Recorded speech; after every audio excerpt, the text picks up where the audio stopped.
কেমন আছো তোমরা? তো আজকে আমি টম রাইডার কিং এর পার্ট 5 নিয়ে চলে আসলাম। যারা যারা এই সিরিজের অন্যান্য পার্টগুলো দেখো নাই, তারা ডিসক্রিপশন এবং কমেন্ট বক্স চেক করো।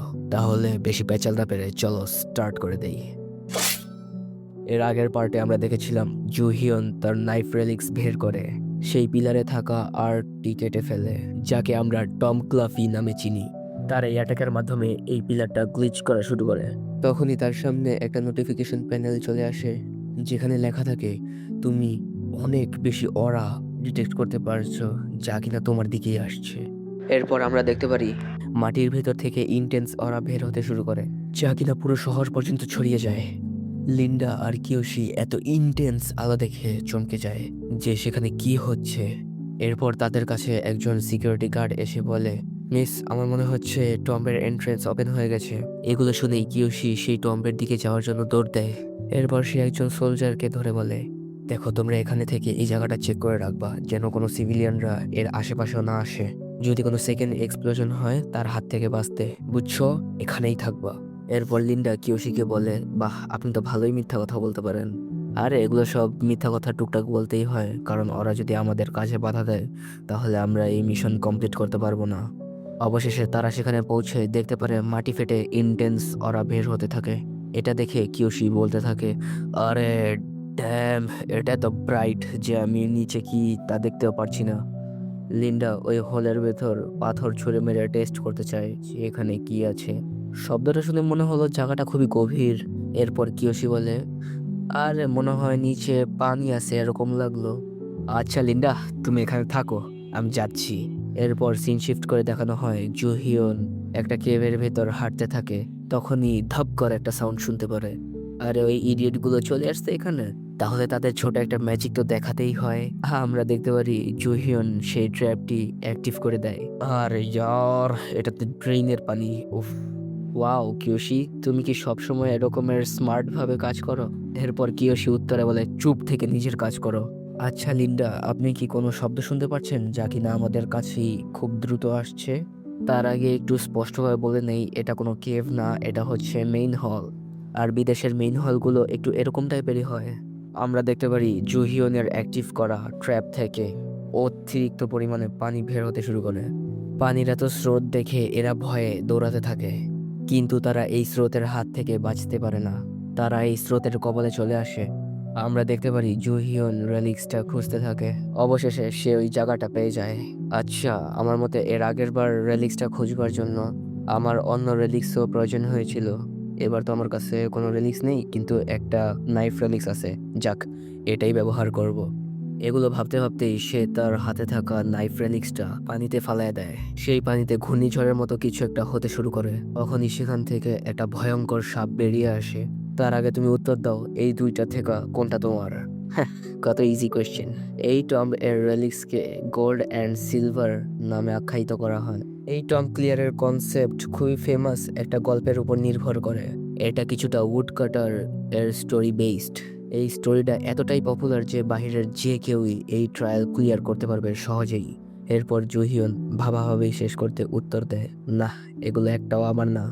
আচ্ছা ঠিক আছে, দেখো, তাহলে কি এটা তোমার? হ্যাঁ, এটা আমার। আমি যদি এই উত্তরটা এরকম ভাবে দিতাম তাহলে আমি আমার অরিজিনাল ওয়েপন পেতাম, তার সাথে সাথে গোল্ডেন এবং সিলভারের এক্সট্রাও পেতাম। আরে বাবু দাঁড়াও, এখানে একটা টুইস্ট আছে। হেই, আমি কি এটা চেক করতে পারি? দেখবো এটা আমার নাকি না। ইয়েস, অবশ্যই তুমি চেক করতে পারো। এরপর সে তার মুখ থেকে রেলিক্সটা নিয়েই কোনো টাইম ওয়েস্ট না করে জোরে সোরে অ্যাটাক করে তার মুখে। এরপর সাপটা বলতে থাকে, হেই, তুমি এরকম করছো কেন? এরকম করো না, কারণ তুমি তো এটা কমপ্লিট করার কাছাকাছি ছিলে। তাহলে এরকমটা করলেই কেন? এই আস্তে কথা বল। আমি জানি তুই রেলিক্স, আমি তোর উপর জীবনের ট্রাস্ট করবো না। আমি জানি তোরা কখনোই শুধরাবি না। আমি জানি তুই আমাকে এমন ধরনের রিলিজ দিবি যা আমাকে সাইকো মার্ডার করে তুলবে। এই ছেলে, সত্যি করে বল, এটা তুই কিভাবে জানিস? হিয়ন আমাদের সবাইকে বলতে থাকে, একবার এক পত্রিকায় ছাপানো হয়েছিল যে সিলভার অ্যান্ড গোল্ড এক্স এর অরিজিনাল মালিক একজন সাইকো কিলারে পরিণত হয়ে গেছে, যা কিনা আমাদের অনেক মানুষের জীবন হারাতে হয়েছে। এই মার্ডারগুলোর পেছনে ওই রেলিক্সের হাত রয়েছে এরকম সন্দেহ করা হচ্ছে। হিয়ন আবার লাফ দিয়ে এই রেলিকের উপর অ্যাটাক করে, যার কারণে সাপটা অনেক জোরে চিল্লাতে থাকে, শোন রেলিক, এটা তোর কাজের ফলাফল, যেমন করেছিস সেরকম পাবি। এই ছেলে, তুমি নিজেকে কি মনে করছো তুমি আমাকে মারলেই যে আমার রেলিক্স পেয়ে যাবে? এটা আমি কখনোই হতে দেব না। এই তথ্যটা খুবই ইম্পর্ট্যান্ট, এই তথ্যটা একটু শুনে নাও। যতক্ষণ পর্যন্ত এইটি টমকে ক্লিয়ার না করা হচ্ছে ততক্ষণ পর্যন্ত সেই টম্বের রেলিক্স পাওয়া কখনোই সম্ভব না। পর্যন্ত যত রেলিক্স ছিল সব রেলিক্সরাই মানুষদের ঘৃণা করত। তাদের একটাই উদ্দেশ্য ছিল মানুষদের শুধু ক্ষতি করা। রেলিক্সগুলো যখন তাদের সাথে সময় কাটাতো তখন এক সময় না এক সময় এর ব্যাড ইফেক্ট দেখা দিত বা বিভিন্ন ধরনের সিকনেস হতো একমাত্র ব্যবহারকারীদেরই। কিন্তু এই রেলিক্স ব্যবহারকারীদের লাভও অনেক। এই রেলিক্সগুলো অশেষ শক্তি এবং অথরিটির পাওয়ার দিত, যার কারণে তারা আস্তে আস্তে একটু মেন্টালি চেঞ্জ হয়ে যেত। এই কারণেই সিও কোনের এরকমের অবস্থা হয়েছিল। দেখা যাক তুই কতক্ষণ সহ্য করতে পারো আমার অ্যাটাক। এরপরই সে তার রেলিক দিয়ে অনেক জোরে অ্যাটাক করে। বল, টেস্টটা কিরকম? বলেছি না যে কিভাবে আমি তোর রেলিকটা নেব? এবার শোন, যতক্ষণ পর্যন্ত না আমি তোর রেলিক্সটা পাচ্ছি আমি আমার ডমিনেন্স স্কিল তোর উপর ব্যবহার করতে থাকবো।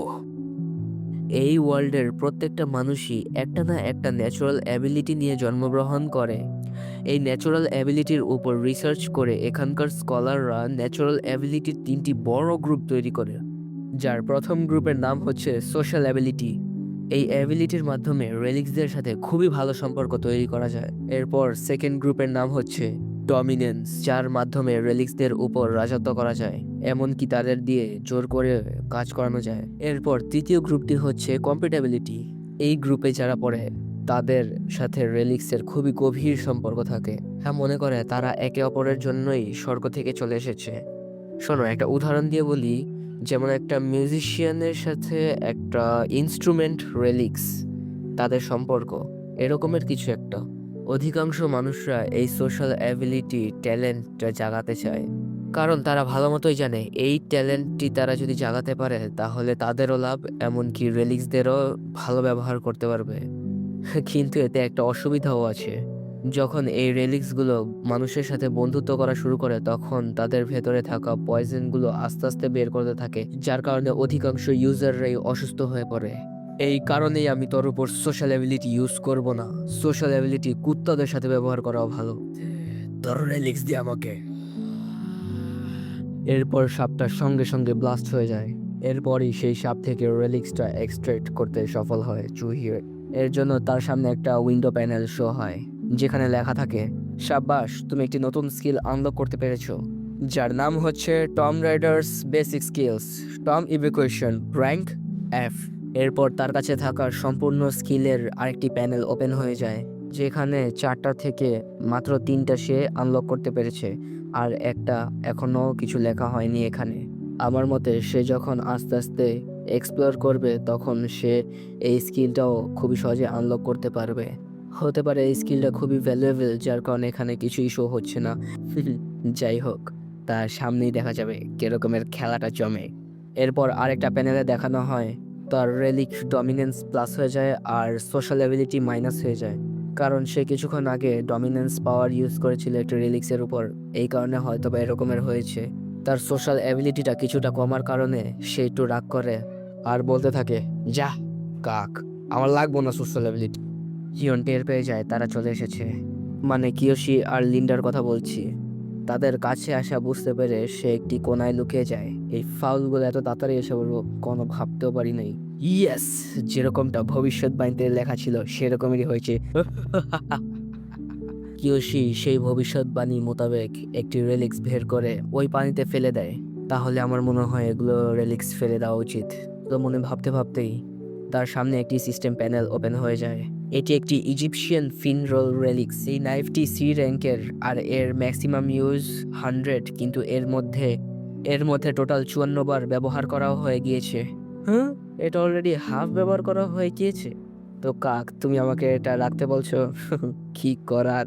আচ্ছা, মানে অলরেডি কিয়োশির মাথা খারাপ হয়ে যায়, কারণ প্রফেট অনুসারে তো এখানে একটা রেলিক্স ড্রপ করলে একটি সাপ রেলিক্স বের হয়ে আসার কথা ছিল, কিন্তু সেটা আসছেই না। তুমি এইমাত্র কি বললে? ভবিষ্যৎবাণী? তাহলে জাপানে এমন কোনো রেলিক্স ইউজার আছে যে কিনা ভবিষ্যৎবাণী করতে পারে? ও লিন্ডার এগুলো কথা শুনে কিয়োশি বলে, আরে এগুলো সব এখন গুরুত্বপূর্ণ না, এগুলো সব নিয়ে পরেও আলোচনা করা যাবে, আপাতত এগুলো বাদ দাও, তার আগে ফোকাস করো এগুলো কি হচ্ছে, কোনো রেলিক্স বের হয়ে আসছে না কেন, হলে কি কেউ এখান থেকে রেলিক্স নিয়ে গেছে? তোমার কি মনে হয় সাধারণ মানুষ কি এই রেলিক্স বিষয়ে জানে? এরপর লিন্ডা উত্তর বলে, হ্যাঁ হতেও পারে, তার আগে নিচে খেয়াল করে দেখো, নিচে ফুটপ্রিন্টস আছে কিছু, আমার মনে হয় ডেফিনেটলি এখানে কেউ এসেছিল। রে এটা আবার কিরকমের সাউন্ড হলো, তুমি কি শুনতে পারছো? আসলে হিয়ন তাদের ডিস্ট্র্যাক্ট করার জন্য পাথর মেরেছিল, যেন তারা সেই সাউন্ড ফলো করে এখান থেকে চলে যায়। এই টম্বের রিলিক্সটা হাতে নিয়ে তাকে অর্ডার দেয় এই টম্বকে বন্ধ করে দেওয়ার জন্য, যার কারণে এই রিলিক্স থেকে প্রচুর পরিমাণে আলো বের হতে শুরু করে আর টমটা ধসে পড়তে থাকে। সে এখান থেকে তাদের রেখে চলে যায় কারণ তার এখানে আর কোনো কাজই নেই। এরপর আমরা দেখতে পাই সে একটি মেইন হল থেকে বের হয়ে আসে। সে ভাবতে থাকে, আচ্ছা তো এই টম্বের এক্সিট এই মেইন হলের সাথে কানেক্ট ছিল। আচ্ছা যাই হোক, আমি এখান থেকে চলে যাই, হতে পারে তারাও এখানে চলে আসতে পারে। যাক, টমটা ক্লিয়ার করে আমার লাভ হলো, ওদেরও লাভ হলো। জুহিয়ন আবার কিমকে ডাক দেয়, এখানকার সবাই কেমন আছে? আর তুমি অন্যমনস্ক হয়ে আছো কেন? যাও বাসায় যাও। এরপর হিয়ন কিমের কথা না শুনে সে বলতে থাকে, আরে চলো এখন বাসায় যাই, অনেক খিদে লেগেছে। আমরা দেখতে পারি কিয়োশি সেই টম থেকে হয়তো সাকসেসফুলি বাঁচতে পেরেছে। এখন সে কানের মধ্যে ফোন ধরে বলছে, তাকে ফোন কলে একজন বলতে থাকে, আরেকটি ভবিষ্যৎবাণী ছিল যে কোরিয়ার কেউ একজন এসে এই রেলিক্সটি নিয়ে যাবে সবার আগে। কি তুমি আমার এই কথা এখন বলতেছো? এই কথাটা যদি আগে বলতে তাহলে হয়তোবা আমি ওই রেলিক্সটা সবার আগে নিয়ে আসতে পারতাম। আপনি তো জানেনই যে গাইড রেলিক্স ইউজ করে সে কিরকম। তারা কি এই কাঞ্জিটা পড়তে অসক্ষম ছিল? কারেক্ট। তারা যদি বইটা পড়তেই না পারে তাহলে কাজ করে কেন? এরপর ফোন কল থেকে বলে, আচ্ছা তুমি তো জানোই আজকালকার বাচ্চারা কিরকম টাইপের, থাক যা হয়েছে বাদ দাও। আমরা সর্বোচ্চ চেষ্টা করব যাতে আজকের রাতের ঘটনা আর কখনোই না ঘটে। আর সাবধান থেকো, কারণ যে এই রেলিকটা একা চুরি করছে সে সাধারণ হতেই পারে না। তো যাই হোক, সাবধানে থেকো, কারণ বলা যায় না কি হয়ে যায়। না, যাই হোক, কথাটা ঠিক বলছে, আমার তার থেকে সাবধান থাকতে হবে যেন কেউ কিছু জেনে না যায়। কিন্তু সেই রেলিক্সটা তো পেলাম না, উল্টো আমার রেলিক্স হারিয়ে গেছে।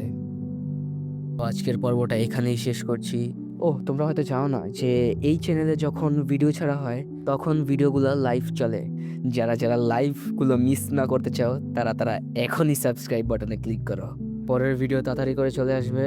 তো স্টে ইউনিক, স্টে অ্যানিমা।